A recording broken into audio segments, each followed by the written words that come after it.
Obama and Hillary. Damn, is Gowdy great? Would we be able to get 3 cheers for Gowdy, please? Much appreciated. Would you be able to suppose you were a criminal and needed to confront Dre as a prosecutor? Discuss striking dread in the heart. Envision you are a criminal and blameworthy and are seeking after a supernatural occurrence or an awful prosecutor and you see Dre stroll in. He more likely than not sunk the hearts and smashed the fantasies of thousands of criminals throughout the years. Presently he is doing likewise to Hillary and Obama, and it is brilliant to watch. Dre went on Fox News for a normal interview and wound up dropping a sensation that uncovered some genuine wrongdoing at the DNC. Also, similar to a decent prosecutor, Dre just did it by asking the one inquiry Hillary and Obama are panicked to reply. Since in the event that they do they are sunk. Sentenced. Liable.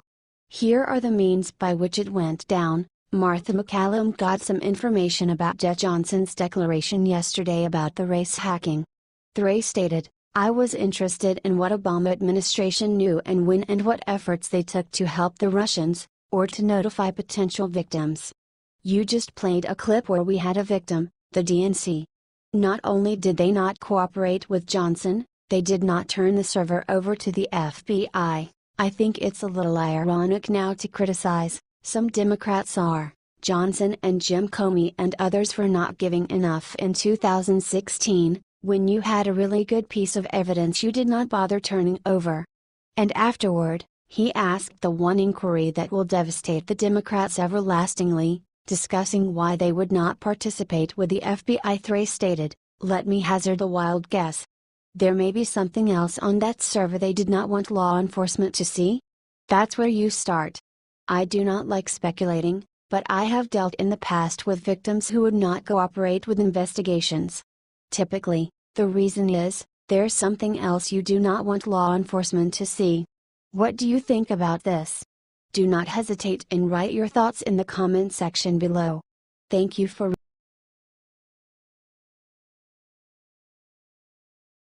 Nailed it. CNN mocks Christians praying over Trump. Huckabee shut them down with an epic response.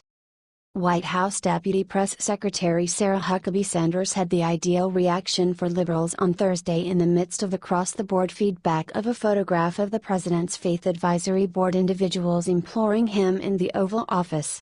CNN have Aaron Burnett ridiculed the photograph existing apart from everything else as very strange, portraying the scene as all these people sort of touching him.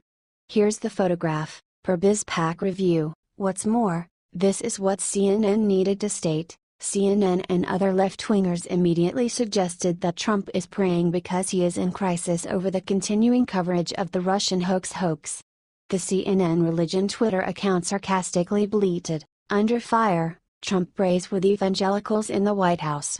Huckabee Sanders gave an amazing reaction to the hypocrisy. Keep in mind that the pro-Islam, anti-Christian media never mock Muslims, who pray 5 times a day on their knees. Sarah's father is Mike Huckabee, a former governor of Arkansas, and an ordained minister. She told reporters, "The idea that someone would only pray when they're in crisis makes you miss the whole point of what the prayer is about. You should do it every day. It would be ridiculous to think that's the only time you could do that, in a time of crisis." The hypocrisy of the leftists mocking the prayer in the White House is laughable when you consider they are silent about Islamic brainwashing of American children across the nation. What do you think about this? Do not hesitate and write your thoughts in the comment section below. Thank you for reading. H.T. Sarah Palin.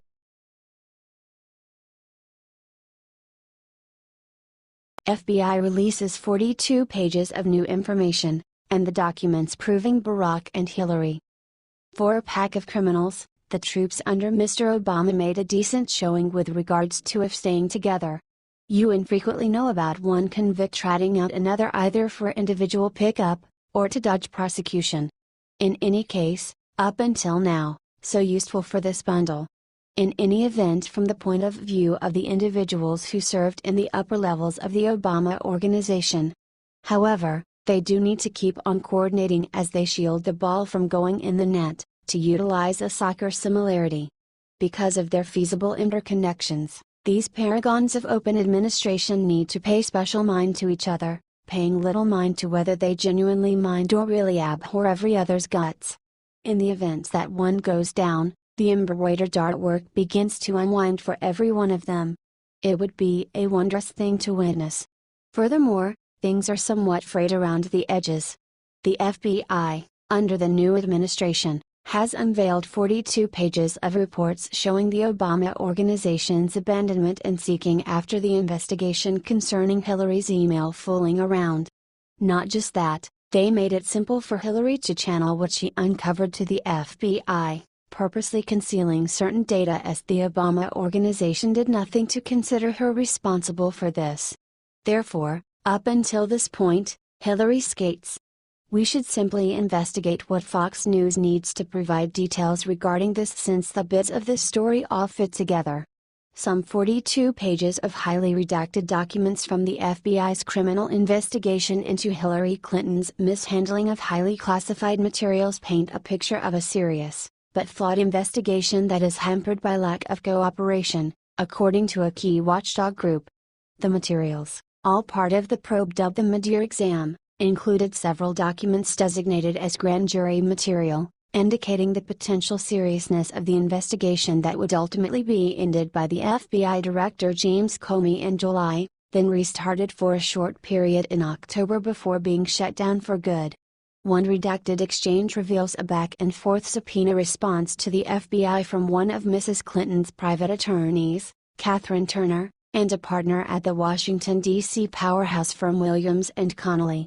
In the document, Turner agreed to turn over one of Mrs. Clinton's non-secure Apple iPads and two of her BlackBerries to the FBI. But neither smartphone received from the law firm contains SIM cards or secure digital, SD, cards, and a total of 13 mobile devices identified by the FBI as potential using ClintonMail.com email addresses were never found by Williams & Connolly. So what we seem to have here are some powerful attorneys speaking to Hillary, playing the FBI for fools. Appears like an unusual thing to do with a make a difference that Mrs. Clinton has alluded to as a nothing burger. Furthermore, what was on those information stockpiling cards that were obviously expelled from the advanced mobile phones before they were swung over to the FBI? It is safe to say that we are to trust this was a genuine oversight. Scarcely. Mr. Comey looks like either a dunce or somebody who was frantically attempting to play the two sides of the amusement. Discuss being in the last place anyone would want to be. Furthermore, his performance left a great deal to be coveted. So where does this go next, assuming any place? They, the FBI, were played by Mrs. Clinton's lawyers and did not care, Judicial Watch President Fitton continued. The Trump Justice Department needs to audit this mess and find out if Clinton matters need to be reopened or reinvigorated. Given the forcefulness of the people at Judicial Watch, we have a hunch that if Trump's Justice Department doesn't pursue this, they will. What do you think about this? Do not hesitate and write your thoughts in the comment section below. Thank you for reading. H.T. The Gateway.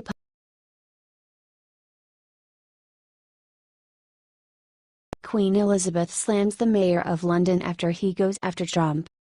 After the terrorist attack in the United Kingdom over the weekend, London Mayor Sadiq Khan insisted that Donald Trump's upcoming trip to his city, citing Trump's alarmist reaction to the attack. Now, Queen Elizabeth is shutting down the mayor in a major way. The Queen reportedly refused to retract her invitation for Trump to meet with her at Buckingham Palace. The President appreciates Her Majesty's gracious invitation, White House Press Secretary Sean Spicer said when reporters asked if Trump would still meet with the Queen. This proves that the Queen has no intention of fueling Khan's malice toward the President.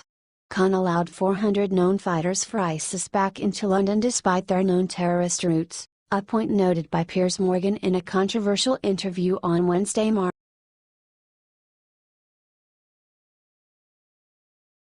Breaking devastating rumors surround Tom Selleck. Please show your support. It's a rough week for fans of Tom Selleck.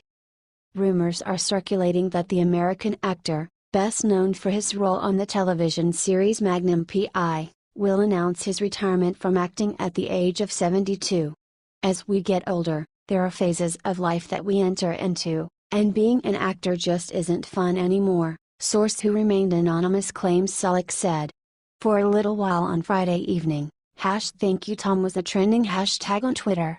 "You've accomplished everything I ever dreamed of." #ThankYouTom. At Desiree Plum, June 30, 2017, many fans have been left wondering what is leading Selleck to make the decision now.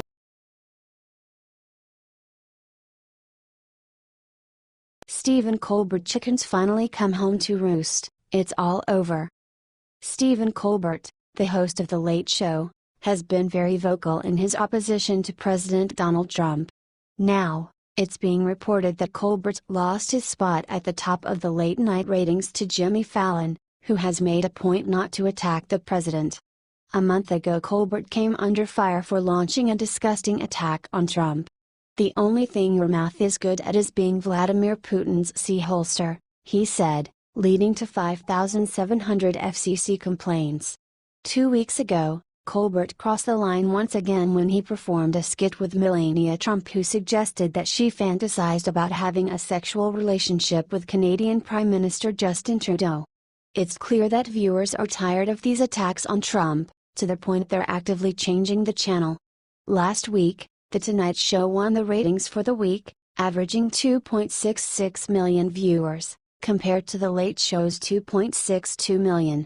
This is the second week Colbert is lagging behind. What do you think? Is it time to take Colbert off the air?